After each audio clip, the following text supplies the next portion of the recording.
La République démocratique du Congo que nous représentons, c'est un pays continent qui a 2 345 000 km² et aujourd'hui dirigé par son Excellence M. Félix Antoine Tshisekedi Tshilombo, qui a décrété pour son quinquennat la revanche du sol sur le sous-sol. Et nous trouvons aujourd'hui ministre de l'Agriculture, nous nous sommes attelés à réfléchir sur comment cette revanche du sol se fera sur le sous-sol. Pour la petite histoire, notre pays, la République démocratique du Congo, c'était un grand producteur de cultures pérennes. Hein, le café, le thé, les véas, la papaïne, c'était vraiment des produits qui nous mettaient au top de la production des produits au niveau africain et pourquoi pas mondial. Et donc, après plusieurs décennies, le pays n'est plus arrivé à le faire parce que, comme nous sommes riches dans les sous-sols, nous avons beaucoup de minerais, tout le monde s'est penché vers le minerai, pensant que c'est là qu'on pouvait avoir le gain facile. On a abandonné le champ jusqu'à ce que les produits vivriers que nous, on plante et que ça pousse pour toute l'année. Nous avons le pluie. S'il pleut à l'est pendant 6 mois, il y aura le soleil à l'ouest pendant 6 mois, vice-versa. Quand il pleut à l'ouest, à l'est, il y a le soleil. Et donc, c'est un pays continent qui peut nourrir le monde. Nous avons 80 millions d'hectares de terres arables que nous n'avons pas encore exploité. Nous en sommes peut-être à un dixième. Et c'est comme ça qu'avec cette revanche du sol sur le sous-sol, qui consiste à ramener les Congolais qui ont abandonné les champs jusqu'à vivre aujourd'hui la crise alimentaire, ça ne s'explique pas avec les sols ou la terre que nous avons qui est du reste fertile. Et donc, nous mobilisons nos troupes pour faire cette guerre de crise alimentaire. Et quand on parle de la guerre, donc nous pensons à une armée qui va faire cette guerre, et puis aux moyens qu'il faut donner à cette armée. Hein, vous connaissez, nous sommes dans la modernité.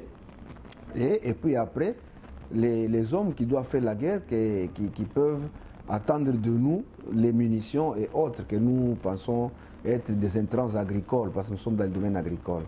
Nous avons besoin de beaucoup de choses à la fois. C'est comme ça que nous avons ouvert nos frontières pour que tous les investisseurs qui ont les moyens viennent investir, parce qu'avec les terres du Congo, nous pouvons nourrir le monde entier.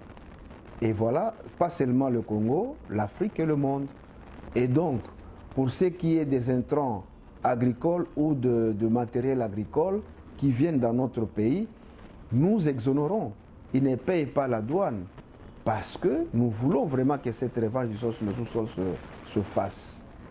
Et d'autre part, nous avons, lorsque nous prenons la gestion du ministère au mois d'avril, nous avons organisé les états généraux de l'agriculture justement pour nous dire où est-ce que nous étions, où nous sommes et où nous devons aller. Et donc ça se passe très bien.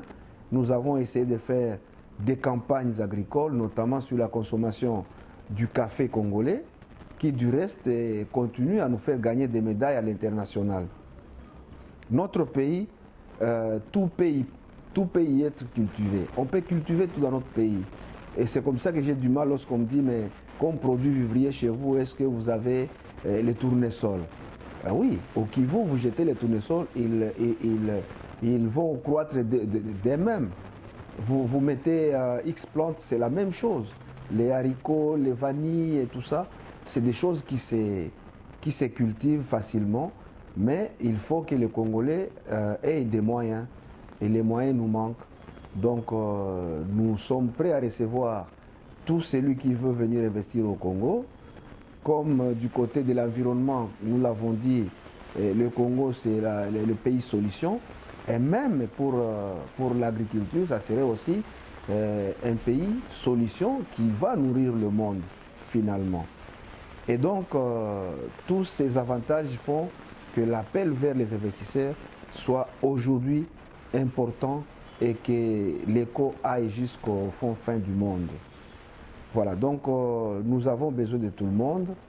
Nous nous attelons à faire la récolte de la saison à 2021 parce qu'il y a des récoltes et pour faire les statistiques, ça fait un bon signal quand même parce qu'il y a des provinces qui commencent à atteindre l'autosuffisance alimentaire, par exemple en termes de maïs, mais nous savons que nous avons encore beaucoup à faire et que seul on ne saura pas le faire. Nous avons des problèmes de desserte agricole, nous avons des problèmes d'évacuation, de distribution, de transformation, mais pas de production.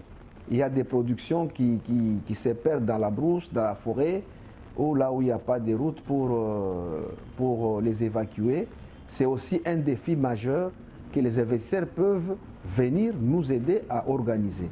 Et donc nous appelons aussi ceux qui veulent faire cette aventure de nous aider à arranger les dessertes agricoles, de nous aider à ramasser les produits vivriers au profit des petits agriculteurs et qu'ils viennent finalement les transformer et les envoyer vers les grandes agglomérations. Voilà la République démocratique du Congo, grosso modo, comment on peut le présenter comme pays solution à ce qui concerne la lutte contre la crise alimentaire. Et ça devra commencer par chez nous, rééquilibrer nos systèmes alimentaires, parce que nous avons 26 provinces et chaque province a sa particularité. Donc nous avons des défis que nous ne pouvons pas porter seuls, nous les porterons avec le monde entier. Voilà le message que la République démocratique du Congo peut faire à ce stade au niveau de cette rencontre internationale.